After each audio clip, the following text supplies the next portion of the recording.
Yan, gusto ko yan. Ang bongga-bongga ng mga pa-lightning natin ngayon. So for today's vlog, we're going to do the weekend skincare routine. So, what does Esteriray do on her skin during weekend? So before I start, I want you to see first my skincare products. So you want to know my secret? Char, akala mo naman may isi-secret. So, secret nga yun. Ba't ko sasabihin? So, these are the things that I'm going to use for today's vlog. So before I start the video, of course, our hands should be clean. So I'm gonna wash my hands here before I touch my face or anything. Alright, okay, let's wash our hands. So by the way, I'm using Lux. This is my soap. Oh, one more thing. They said if you wash your hands, you should sing happy birthday 2 times and then you're done.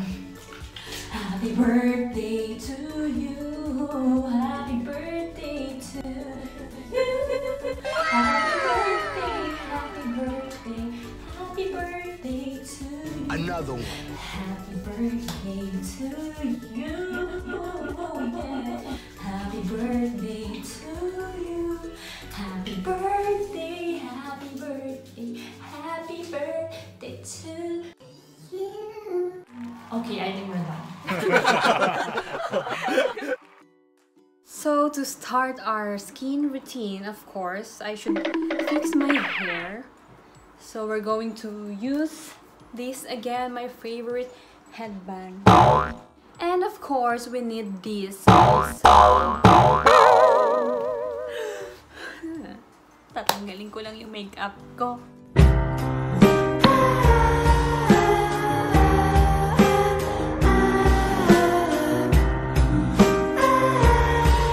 Ako lumabas ng bahay. Sayang ang effort. Oh, ang ganda pa naman.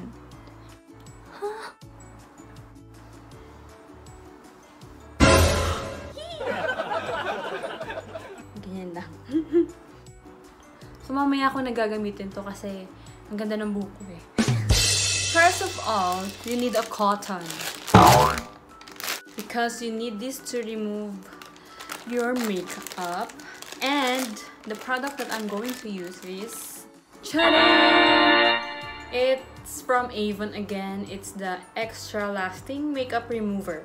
So this one, so you can see. So let's remove the makeup. So bye bye makeup, my beautiful makeup.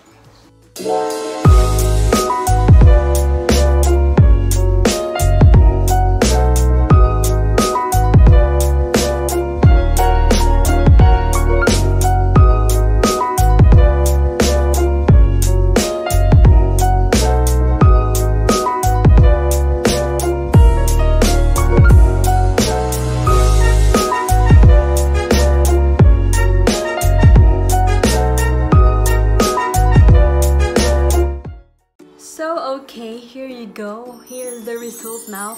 You can see the real beauty. Is there any beauty? So anyways, after removing your makeup, we need to wash our face, of course.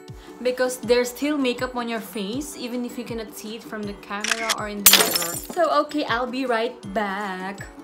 Okay, as you can see, I already washed my face. By the way, I'm using this facial cleanser, Aloe, as always. So, okay. I just wanted to inform you that I use this. Oo nga pala guys, itong Aloe na ginagamit ko na to is para siyang scrub. Hindi pala siya parang scrub. Scrub talaga siya. Hindi to sponsored. Pero, ito laging ginagamit ko. Pati yung SPF ko na moisturizer para sa umaga. Aloe, bikini man.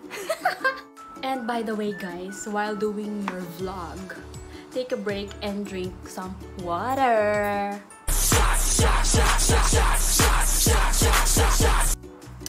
So stay hydrated guys.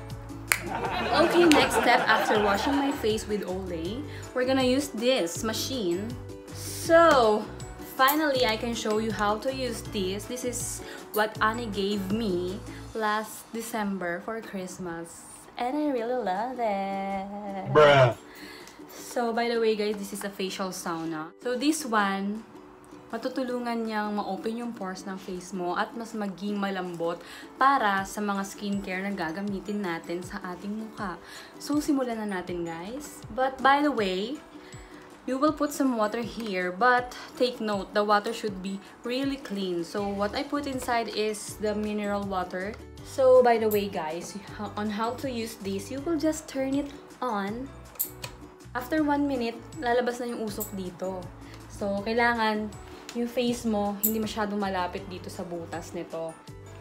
So, as you can see, I put a pillow. Matutulog na kasi ako after ito, malamang. Hindi, para makita nyo lang yung, yung usok na lumalabas from here. Kasi white yung background ko, so hindi nyo mapapansin. So, ito siya, ayan. Nakikita nyo ba? Ayan.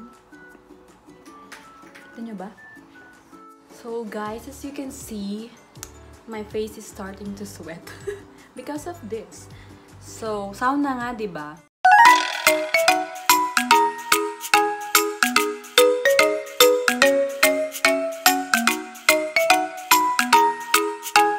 It's a little bit sweaty now. Here's the water.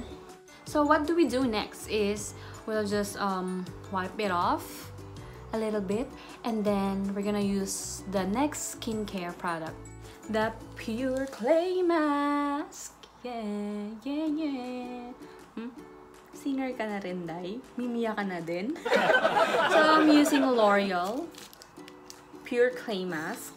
So this one is for clearing your blackheads and shrinks pores. So I really need it, especially on my nose. So by the way, let's use the product. So I've been using this for almost a year now. So let's put it on our face now. And then I have this spatula. I don't know, I call it spatula. This is made from silicone. So it is very smooth on applying it on your face.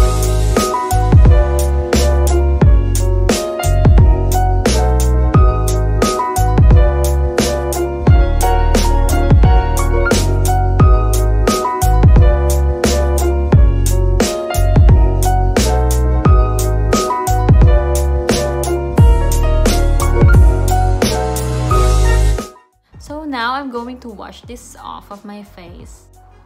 I'm back with this and some ice. Because they said ice is good for the skin also.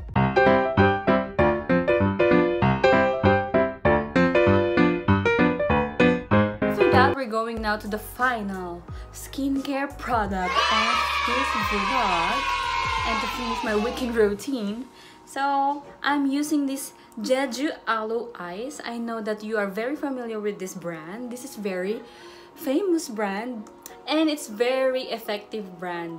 So I love to use this. It's good in the face and it moisturizes your skin.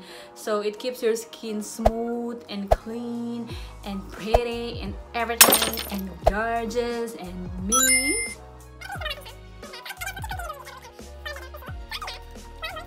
I'm gonna use some machine for this. I'm gonna use this product.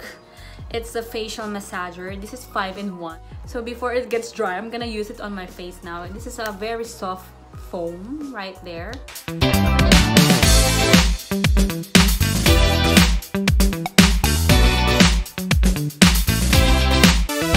See?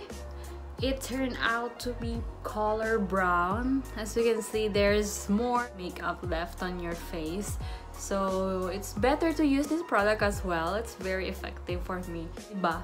I feel clean. My face feels light. You know what I mean? You know what I'm saying though? So next thing, we're gonna use the second head, which is the facial massager. So after using this, of course, you need to wash it. This is it. We're going to use the face massager. I'm gonna put it right here. It's very easy. Now let's use this.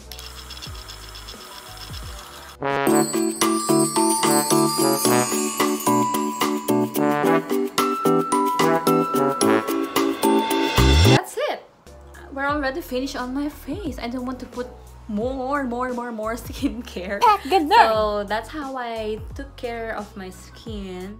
So I guess that's it. We're already done with our weekend routine. So thank you for watching mga ka-Esteriray. See you on my next vlog. See ya. Bye.